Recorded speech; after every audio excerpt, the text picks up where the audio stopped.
Olá pessoal, eu sou o professor José Júnior e estou aqui novamente, agora com um novo projeto, para quem gosta de astronomia e Cavaleiros do Zodíaco, que é um mangá e anime muito popular, que já fala de astronomia, não é isso? Então, cada episódio eu vou falar de uma constelação. São 88 constelações oficiais e, consequentemente, são 88 cavaleiros, cada um baseado em uma dessas constelações. Hoje eu vou iniciar falando da constelação de Pégaso. Existiram no anime, e no mangá 3 cavaleiros de Pégaso. O Seiya, que é o protagonista, aparece em quase todas as temporadas, quase todas as histórias.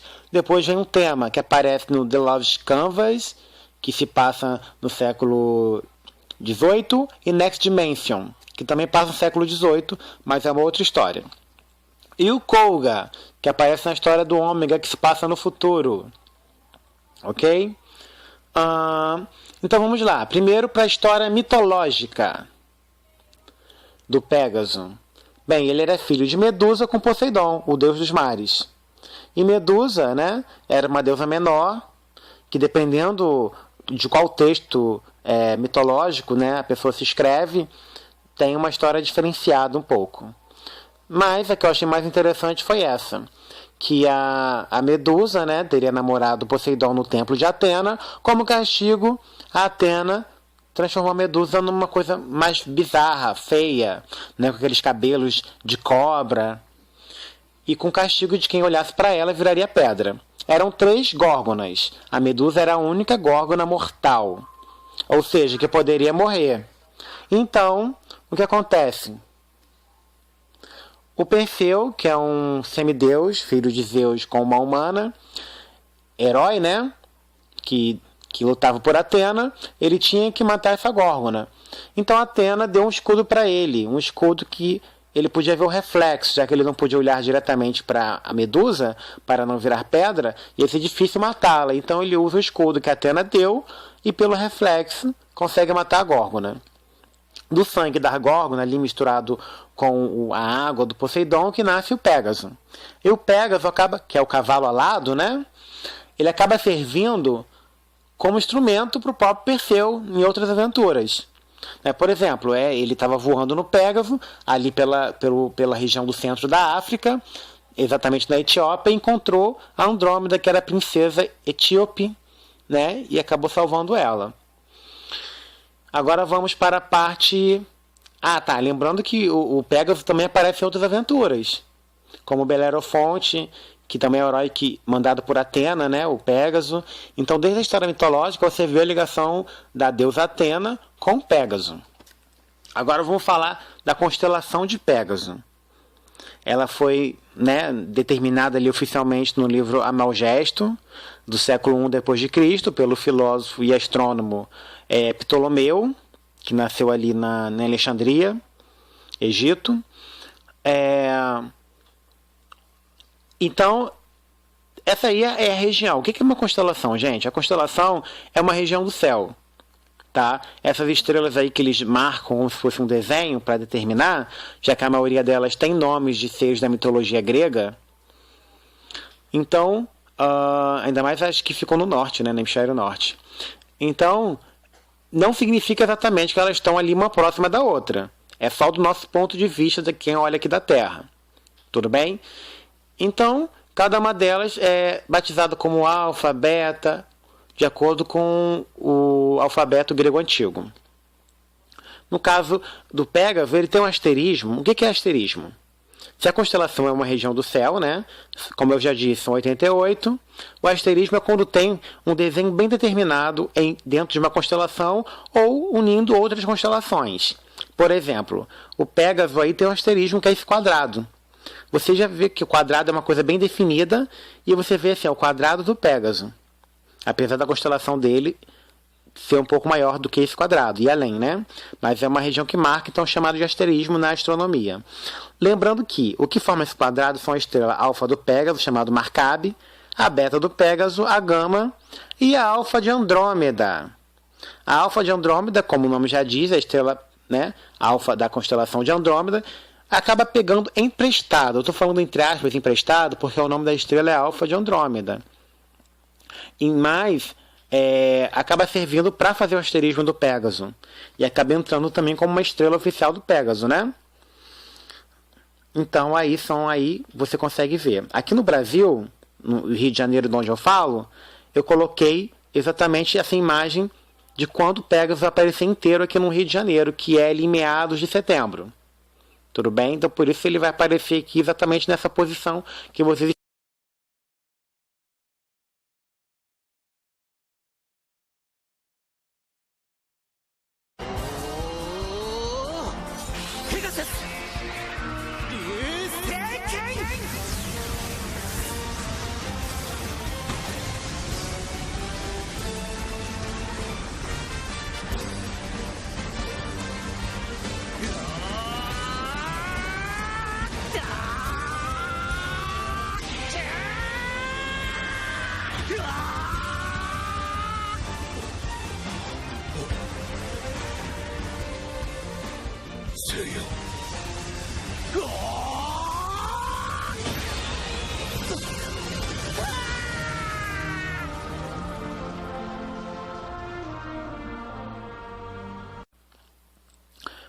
Meteoro de Pégaso.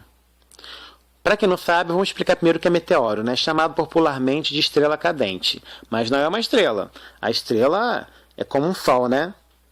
Então, o que você vê aí, na verdade, é um meteoroide. Meteoroides são pedaços de rochas que ficam fora dos planetas. Não são tão grandes como asteroides, né? São menores, bem menores. E quando entra aqui na atmosfera, ele acaba... A palavra certa não é pegar fogo, porque não tem fogo ali. Ela entra numa espécie de fusão e dá esse brilho luminoso, né? E pode ser também lixo espacial. O que é lixo espacial? São quando você envia um foguete, um satélite artificial, e depois o foguete vai para algum lugar e deixa pedaços dele em volta da atmosfera terrestre. E no caso do satélite artificial, ele também um dia morre e fica ali, aqueles pedaços de lixos, né? Atualmente são mais de 7.000 pedaços maiores de 1 metro. Então, quando algum desses lixos também caem aqui, né, entra na atmosfera, também faz esse efeito meteoro. Então, meteoro é só o efeito. Fora do planeta, pode ser meteoroide ou lixo espacial, entrou, né? Teve vamos dizer, esse acontecimento aí, que ele entra, né, em fusão e acontece o efeito meteoro. Se sobrou alguma coisa, algum pedaço do que sobrou do efeito meteoro, o nome que se dá é meteorito, ok? Claro que também existe a chuva de meteoro. O que é a chuva de meteoro? É quando os cometas passam por aqui, né, aquela cauda bonita dele pode deixar alguns rastros. Aí são vários efeitos de estrela cadente acontecendo, então eles chamam isso de chuva de meteoros. Geralmente acontece num tempo determinado em cada constelação. Apesar do poder ser do Pégaso, né, o meteoro de Pégaso, é mais frequente acontecer na constelação de Leão e de Perseu, chamadas Leônidas ou Perseidas. Mas também acontece em Pégaso. Acontece entre o dia 7 e 13 de julho de todo ano, chamada Pegasídeos, a chuva de meteoro, que acontece lá. Como nessa época de julho, entre 7 e 13, a constelação de Pégaso não é visível aqui do Rio de Janeiro, nós não conseguimos ver a chuva de meteoro em Pégaso. Isso é interessante, né? O meteoro, um monte de meteoro acontecendo na constelação de Pégaso. Quem mora aí no hemisfério norte pode ver. Aqui na nossa cidade, né, que fica no hemisfério, nosso estado, né, do Rio de Janeiro, o Brasil inteiro quase fica no hemisfério sul, né, só um pouquinho lá de cima que fica no hemisfério norte. Mas quem mora ali perto da linha do Equador, né, consegue até ver essa constelação dessa data. Então vamos lá, o próximo poder dele.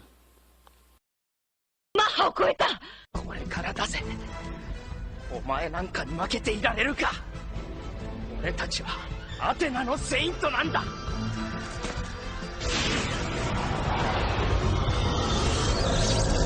ペガサス水星剣。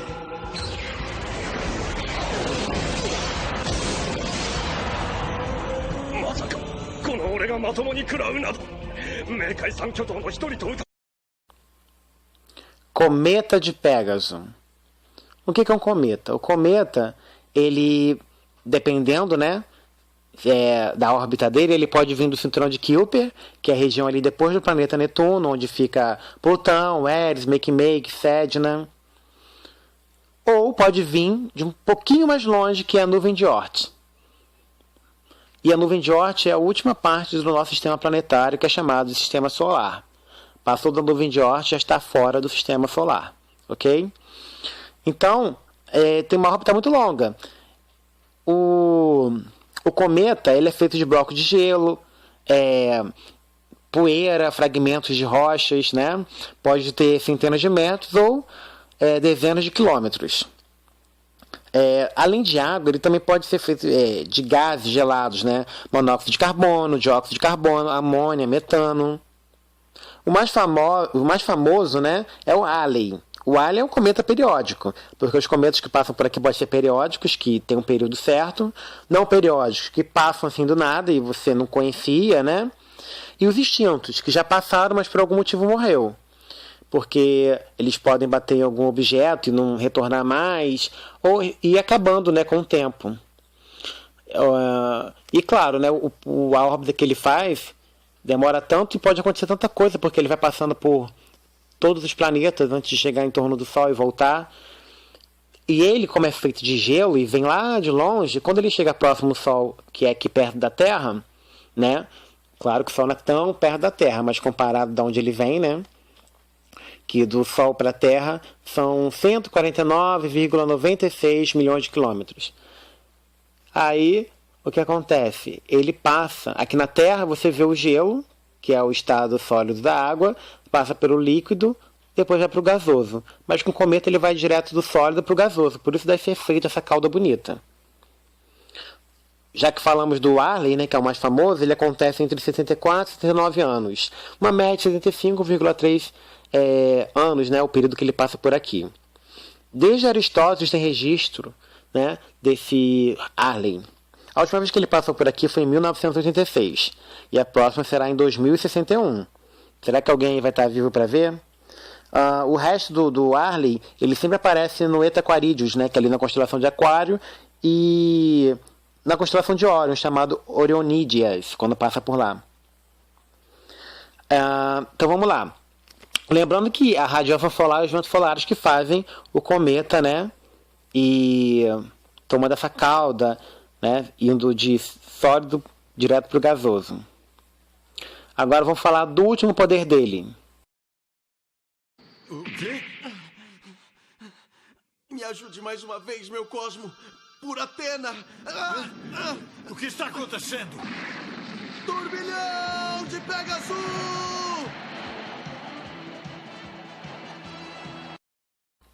Turbilhão de Pégaso. Turbilhão é uma massa gasosa em forte movimento giratório. Quando acontece aqui na Terra, né, no mar, pode acontecer no ar, mas como estão falando do espaço sideral, acontece em nebulosas. Então aí nessa foto aí, ó, é uma nebulosa acontecendo turbilhão na nebulosa, né? Como no poder que seria do Pégaso, que é devido a algum efeito, né? Com certeza é do turbilhão que acontece no espaço sideral. E é isso aí, gente. Falamos dos poderes, da história mitológica, da constelação. Alguma dúvida, pergunta aqui embaixo. Siga o canal, curte, comenta e acompanhe até a próxima história de alguma constelação do Cavaleiro do Zodíaco.